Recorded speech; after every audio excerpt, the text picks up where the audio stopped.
എന്താണ് ഇതിലെ അന്വേഷണവുമായി ബന്ധപ്പെട്ട് ഒടുവിലായി പങ്കുവെക്കാനുള്ളത് ശ്രീനാഥ് ചന്ദ്രൻ?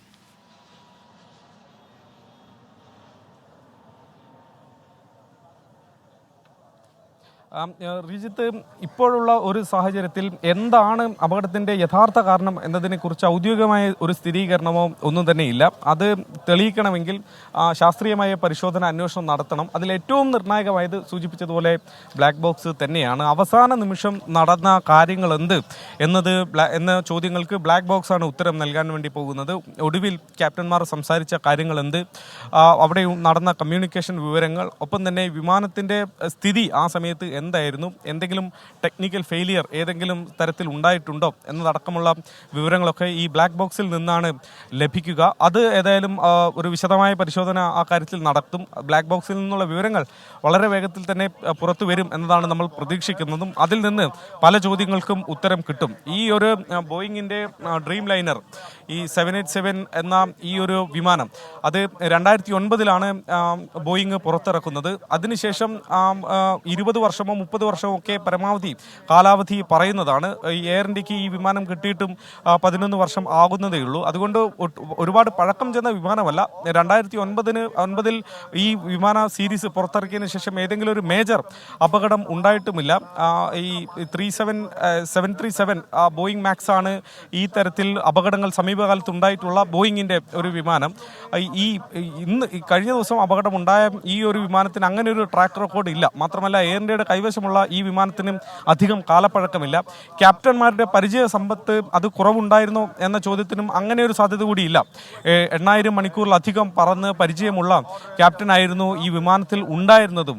മാത്രമല്ല, സാഹചര്യങ്ങൾ, അപ്പോഴത്തെ കാറ്റിൻ്റെ വേഗം, വിസിബിലിറ്റി ഏതാണ്ട് 6 കിലോമീറ്റർ വരെ വിസിബിലിറ്റി ഉള്ള ഒരു സമയമാണ്, ഉച്ച സമയമാണ്. അതുകൊണ്ട് ആ തരത്തിൽ കാലാവസ്ഥയും പ്രതികൂലമായിരുന്നില്ല. പിന്നെ എങ്ങനെ ഇങ്ങനൊരു അപകടം ഉണ്ടായി എന്നത് ഏറെ കുഴക്കുന്ന ഒരു ചോദ്യമാണ്. പെട്ടെന്ന് ഒരു ഉത്തരം അതിനെ കാണാൻ വേണ്ടി നമുക്ക് കഴിയുകയുമില്ല. ഈ ദൃശ്യങ്ങൾ നോക്കുമ്പോൾ അതിൻ്റെ ലാൻഡിംഗ് ഗിയറിൻ്റെ തകരാറാണോ എന്നൊക്കെ മറ്റോ നമുക്ക് തോന്നുമെങ്കിലും അത് വിദഗ്ധർക്ക് മാത്രമേ ആ കാര്യത്തിലൊക്കെ കൃത്യമായ വിവരങ്ങൾ പറയാൻ വേണ്ടി കഴിയുകയുള്ളൂ. അതിനപ്പുറത്തേക്ക് ഒരു അസംഷനിലേക്ക് നമുക്ക് പോകാൻ കഴിയുകയുമില്ല. ഈ അന്വേഷണം നിർണായകമാണ്. അതിൽ 2 തരം അന്വേഷണമാണ്. കേന്ദ്ര സർക്കാർ പ്രഖ്യാപിച്ച അന്വേഷണമുണ്ട്. വിമാന കമ്പനി അവരുടെ ഭാഗത്തുനിന്ന് ഒരു അന്വേഷണം നടത്തുന്നുമുണ്ട്. അമേരിക്കൻ ഫെഡറൽ ഏവിയേഷൻ അഡ്മിനിസ്ട്രേഷൻ അവർ ഒരു സംഘത്തെ ഇങ്ങോട്ട് അയച്ചു. ആ സംഘം ഇന്ത്യയിൽ ഇന്ന് തന്നെ എത്തും എന്നുള്ള വിവരം നമുക്ക് ലഭിക്കുന്നുണ്ട്. അങ്ങനെ വിവിധ തലത്തിലുള്ള അന്വേഷണം നടത്തുന്നുണ്ട്. ബോയിങ്ങിനെ സംബന്ധിച്ചിടത്തോളം എയർബസും ബോയിങ്ങുമാണ് പ്രധാനപ്പെട്ട വിമാന കമ്പനികൾ. വലിയ വിമാനങ്ങളോട് വിമാന കമ്പനികൾ വിമുഖത കാണിച്ചതോടെ എയർബസിന് കൂടുതൽ സെയിൽ നടക്കുന്ന ഒരു സമയമുണ്ട്. ബോയിങ്ങിന് ചെറിയ തിരിച്ചടി ഉണ്ടായ സമയം. ആ സമയത്ത് അവർ തിരിച്ചു വരാനുള്ള ശ്രമം നടത്തുന്ന സമയത്ത് ഇത്തരം അപകടങ്ങൾ ഉണ്ടായാൽ അവരുടെ വിശ്വാസ്യതയ്ക്ക് അത് ബാധിക്കും. അത് അവരുടെ ബിസിനസ് താല്പര്യങ്ങൾക്ക് വലിയ ബുദ്ധിമുട്ടുണ്ടാക്കുകയും ചെയ്യും. അതുകൊണ്ട് അവരുടെ ഭാഗത്തു നിന്ന് എന്തെങ്കിലും ഒരു സാങ്കേതിക തകരാർ ഈ വിമാനത്തിനുണ്ട് എന്ന് തെളിയിക്കപ്പെട്ടാൽ അത് വലിയ തിരിച്ചടി അവർക്ക് മാറുകയും ചെയ്യും. അതുകൊണ്ടുകൂടിയാണ് അവർ അന്വേഷണം നടത്തുന്നത്. ഇപ്പോൾ NDRFൻ്റെ 2 സംഘങ്ങൾ ഇങ്ങോട്ട് വരുന്ന കാഴ്ച നമുക്ക് കാണാൻ വേണ്ടി കഴിയും. ഇന്നലെ ഈ അപകടമുണ്ടായതിന് തൊട്ടു പിന്നാലെ കേന്ദ്ര സർക്കാർ ഇതിൻ്റെ ഗൗരവം മനസ്സിലാക്കുകയും വിവിധ സേനാ വിഭാഗങ്ങളെ, NDRFനെ, ആർമിയെയും BSFനെയും ഒക്കെ തന്നെ ഇങ്ങോട്ട് നിയോഗിക്കുകയും ചെയ്തു. മണിക്കൂറുകൾ നീണ്ട രക്ഷാദൗത്യമായിരുന്നു. ആദ്യം തീ അണയ്ക്കുന്നതിന് പരിഗണന, പെട്ടെന്ന് തന്നെ മൃതദേഹങ്ങൾ വീണ്ടെടുക്കാനുള്ള ശ്രമം, അതൊക്കെ തന്നെ പൂർത്തിയാക്കി. ഏതാണ്ട് 7 മണിയോടെയാണ് ആ തരത്തിലുള്ള ദൗത്യം ഇവിടെ പൂർത്തിയായത്. നമ്മൾ 9 മണിയോടെയാണ് ഇവിടെ എത്തുന്നത് ഇന്നലെ രാത്രി. ആ സമയം നമ്മൾ കണ്ട കാഴ്ചകൾ ഹൃദയഭേദകമായിരുന്നു. ഒരു ദുരന്ത ഭൂമി, ഒരു മഹാദുരന്ത ഭൂമി എങ്ങനെയായിരിക്കും എന്നതിന് നേർക്കാഴ്ചയായി ഇത് മാറുകയായിരുന്നു. ഒരു വലിയ സ്ഫോടനം നടന്ന ഒരു യുദ്ധഭൂമി കണക്കെ ആകെ സമീപത്തുള്ള കെട്ടിടങ്ങൾ ആകെ തീ പടർന്ന് നശിച്ച രീതിയിൽ കിടക്കുന്നു. വിമാനത്തിൻ്റെ ഏതെങ്കിലും ഭാഗങ്ങൾ തിരിച്ചറിയുക വളരെ ദുഷ്കരമായിരുന്നു. ഒരു 3 ഭാഗങ്ങളാണ് എനിക്ക് കണ്ടപ്പോൾ തിരിച്ചറിയാൻ കഴിഞ്ഞത്. അത് വിമാനത്തിൻ്റെ പുറകുവശത്തെ ഒരു ചെറിയ ഭാഗം, പിന്നീട് എൻജിൻ ഭാഗത്തുള്ള ഒരു ചെറിയ ഒരു ഷീറ്റ്, അതോടൊപ്പം തന്നെ ഒരു എൻജിൻ ഭാഗവും കണ്ടെത്താൻ കഴിഞ്ഞു. ബാക്കിയെല്ലാം തന്നെ ആകെ കത്തിക്കരിഞ്ഞ അവസ്ഥയിലാണ്. കുറച്ച് ബാഗുകൾ അങ്ങിങ്ങായി ചിതറിക്കിടക്കുന്നുണ്ട്. യാത്രക്കാരുടെ ബാഗുകളായിരിക്കും. ഈ വിമാനം തകർന്നു വീണ ഇടത്തെ കെട്ടിടങ്ങളിൽ അതിലൊന്നിന് സാരമായി തന്നെ ആ വിമാനം വന്ന് പതിച്ച, അതായത് കുട്ടികൾ ഭക്ഷണം കഴിച്ചുകൊണ്ടിരുന്ന ആ കെട്ടിടത്തിൻ്റെ മുകൾ നില ഏതാണ്ട് കാര്യമായി തന്നെ തകർന്നിട്ടുണ്ട്. ആ കെട്ടിടമാകെ തന്നെ തീപിടിച്ച അവസ്ഥയിലാണ്. സമീപത്തുള്ള കെട്ടിടങ്ങൾ, അത് വിമാനം നേരിട്ട് വന്ന് പതിച്ച ഇടമല്ലെങ്കിൽ പോലും ആ ക്യാമ്പസിനകത്തെ മറ്റു കെട്ടിടങ്ങൾ കൂടി ഈ ഒരു സ്ഫോടനത്തിൻ്റെ ആഘാതം ഉണ്ടായിട്ടുണ്ട്. അവിടെയൊക്കെ കാര്യമായ നാശനഷ്ടങ്ങൾ സംഭവിച്ചിട്ടുണ്ട്. അത് എത്രത്തോളം വലുതായിരുന്നു എന്ന് പിന്നീട് ബോധ്യപ്പെടുന്ന സമയമാണ് യഥാർത്ഥത്തിൽ മരണസംഖ്യ ഉയർന്നപ്പോൾ. മരണസംഖ്യ 265 കഴിഞ്ഞു. ഒരു ഘട്ടത്തിൽ വാർത്താ ഏജൻസി 290 എന്ന് റോയിട്ടേഴ്സ് നൽകിയ സമയത്ത് നമ്മൾ അക്ഷരാർത്ഥത്തിൽ ഞെട്ടിപ്പോവുകയാണ്. കാരണം ഇത്ര വലിയ ദുരന്തമാണ് സംഭവിച്ചത് എന്നുള്ള ഒരു ബോധം പിന്നീട് ഈ മരണസംഖ്യ ഉയർന്നപ്പോൾ നമുക്ക് വരികയാണ്. കാരണം വിമാനത്തിനുണ്ടായിരുന്ന ഒരാളൊഴികെ മറ്റെല്ലാവരും മരിച്ചു എന്ന കാര്യം ഈ ദുരന്ത ഭൂമിയിൽ വന്നാൽ നമുക്ക് മനസ്സിലാവും. ഒരാൾ പോലും എങ്ങനെ രക്ഷപ്പെട്ടു എന്നുള്ള ആശ്ചര്യമാണ് നമുക്ക് യഥാർത്ഥത്തിൽ ഇവിടെ വന്നാൽ നമുക്ക് തോന്നുക.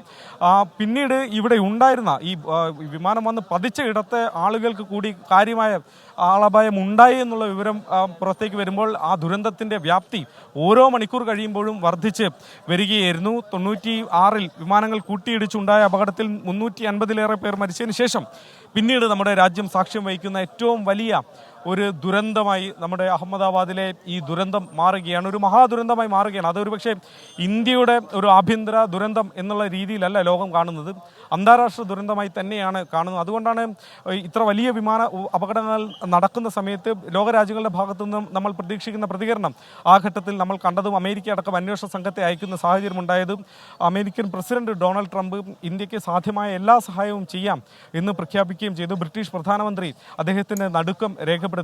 UN-ന്റെ ഭാഗത്തു നിന്നുള്ള പ്രതികരണവും കണ്ട് അങ്ങനെ വിവിധ രാജ്യങ്ങളും UN-ഉം ഒക്കെ തന്നെ ഈ ഒരു നടുക്കം അവരൊക്കെ തന്നെ രേഖപ്പെടുത്തുകയാണ്. അപകടത്തിൽപ്പെട്ടവരുടെ കുടുംബങ്ങളോടൊപ്പമാണ് എന്ന് ലോകം ഒരുമിച്ച് പറയുന്ന കാഴ്ചയും നമ്മൾ കണ്ടു. അങ്ങനെ ഒരു മഹാദുരന്തം നടന്ന യുദ്ധഭൂമിക്ക് മുന്നിലാണ് നമ്മൾ ഇപ്പോൾ ഉള്ളത്. കഴിഞ്ഞ ദിവസം നമുക്ക് അകത്തേക്ക് പ്രവേശിക്കാനും യുദ്ധഭൂമിക്ക് അകത്തുകൂടി നടന്ന് ദൃശ്യങ്ങൾ പകർത്താനും അവിടുത്തെ സാഹചര്യം എന്തായിരുന്നു എന്ന് നമ്മുടെ പ്രേക്ഷകരെ കാണിക്കാനും ഒക്കെ കഴിഞ്ഞതാണ്. പക്ഷേ ഇന്നിപ്പോൾ 8 മണിയോടെ പ്രധാനമന്ത്രി എത്തും എന്നതാണ് അറിയിച്ചിട്ടുള്ളത്.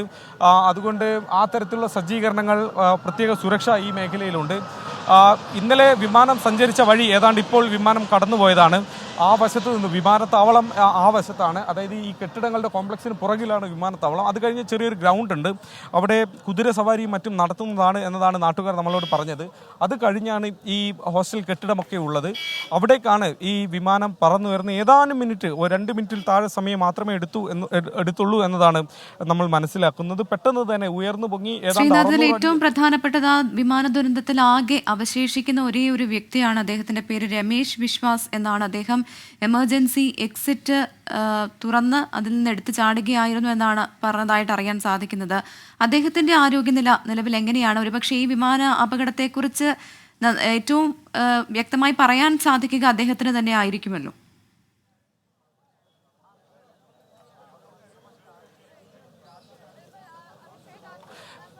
തീർച്ചയായും അദ്ദേഹത്തിൻ്റെ പേര് രമേശ് വിശ്വാസ് കുമാർ എന്നതാണ്. അവിശ്വസനീയമായ ഒരു തിരിച്ചുവരവാണ്, ജീവിതത്തിലേക്ക് തിരിച്ചുവരവാണ് അദ്ദേഹം നടത്തിയത് എന്ന് നിസ്സംശയം പറയാം. കാരണം ഈ ദുരന്ത ഭൂമിയിൽ എത്തിയാൽ നമുക്ക് മനസ്സിലാകും അങ്ങനെയൊരു രക്ഷപ്പെടൽ അത് ഒരു തരത്തിൽ അസാധ്യമായിരുന്നു. കാരണം പൂർണ്ണമായി തന്നെ വിമാനം കത്തിയമർന്ന ഒരിടത്താണ് നമ്മൾ വന്ന് നിൽക്കുന്നത്.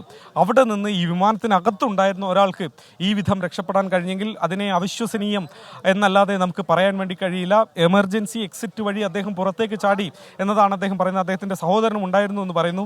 പിന്നാലെ നടന്നു വന്ന് ഇതാ ഈ വഴിയിൽ ഉണ്ടായിരുന്ന ആംബുലൻസിലേക്കാണ് അദ്ദേഹം വന്ന് കയറുന്നത്. ആളുകൾക്ക് പോലും അവിശ്വസനീയമായിരുന്നു. അദ്ദേഹം നടന്നു വരുമ്പോൾ അദ്ദേഹത്തിൻ്റെ ചുറ്റും ഈ രക്ഷാ ദൗത്യ സംഘത്തിലേക്കുള്ള ആളുകൾ, മാത്രമല്ല ഇവിടുത്തെ നാട്ടുകാരൊക്കെ ചുറ്റും കൂടുന്നുണ്ട്. അവരൊക്കെ ചോദിക്കുന്നുണ്ട് എങ്ങനെ രക്ഷപ്പെട്ടു എന്നത്. ആർക്കും വിശ്വസിക്കാൻ പോലും കഴിയുന്നുണ്ടായിരുന്നു ഇത്ര വലിയ ഒരു ദുരന്തത്തിൽ നിന്ന്, ഇത്രയും വലിയ സ്ഫോടനത്തിൽ നിന്ന് അദ്ദേഹം എങ്ങനെ തിരികെ എത്തിയെന്ന്. ഏതായാലും അദ്ദേഹം നടന്ന് ആംബുലൻസിലേക്ക് എത്തുകയും പിന്നീട് ആശുപത്രിയിൽ പോവുകയും ചെയ്തിട്ടുണ്ട്.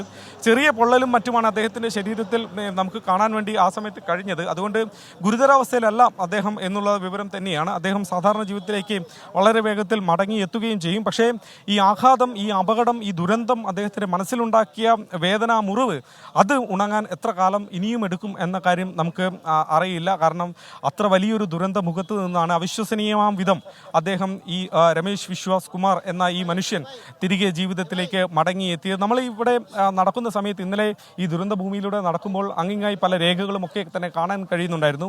അതിലൊരു പാസ്പോർട്ട് എനിക്ക് കിട്ടുകയും അത് പിന്നീട് പോലീസിന് കൈമാറുകയും ചെയ്തിരുന്നു. ആ പാസ്പോർട്ടിൽ എഴുതിയ വിവരങ്ങൾ അതിൽ ഒരു ബ്രിട്ടീഷ് പൗരനാണ്, പക്ഷേ അദ്ദേഹം ഇന്ത്യക്കാരനാണ്, ഇന്ത്യൻ വംശജനായ ബ്രിട്ടീഷ് പൗരനാണ്. അതുപോലെ ബ്രിട്ടനിലേക്ക് കുടിയേറാനും അവിടെ ഒരു ജീവിതമൊക്കെ സ്വപ്നം കണ്ടുപോയ ആളുകളൊക്കെ ഉണ്ട്.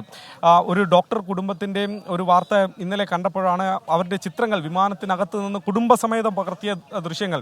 ഡോക്ടറായ ഭാര്യയും ഭർത്താവും അവരുടെ 3 കുഞ്ഞുങ്ങളും ഒത്തുചേർന്ന് ഇംഗ്ലണ്ടിലേക്ക് ഒരു യാത്രയ്ക്ക് പോകുന്നു. ഭാര്യ ഉദയ്പൂരിലെ ജോലി രാജിവെച്ചതിന് ശേഷം ഈ യാത്രയ്ക്ക് അവർ മാസങ്ങളായി തയ്യാറെടുക്കുന്നു. പെട്ടിയും ബാഗും ഒക്കെ പാക്ക് ചെയ്ത് പുതിയ ജീവിതം സ്വപ്നം കണ്ട്, നല്ലൊരു ജീവിതം സ്വപ്നം കണ്ട് യാത്ര തുടങ്ങിയ മനുഷ്യരാണ് അവർ. ഈ അപകടത്തിൽ പെട്ടുപോയി. അങ്ങനെ അപകടത്തിൽപ്പെട്ട ഓരോ മനുഷ്യർക്കും എന്തെങ്കിലുമൊക്കെ ഒരു അനുഭവം, ഒരു തീക്ഷ്ണമായ ജീവിത സാഹചര്യമൊക്കെ തന്നെ പറയാനുണ്ട്. ഓരോരുത്തർക്കും വേദനിപ്പിക്കുന്ന ഒരു കഥയെങ്കിലും പറയാനുണ്ട് എന്നതാണ് യാഥാർത്ഥ്യം. രഞ്ജിതയുടെ അടക്കം സാഹചര്യം നോക്കൂ.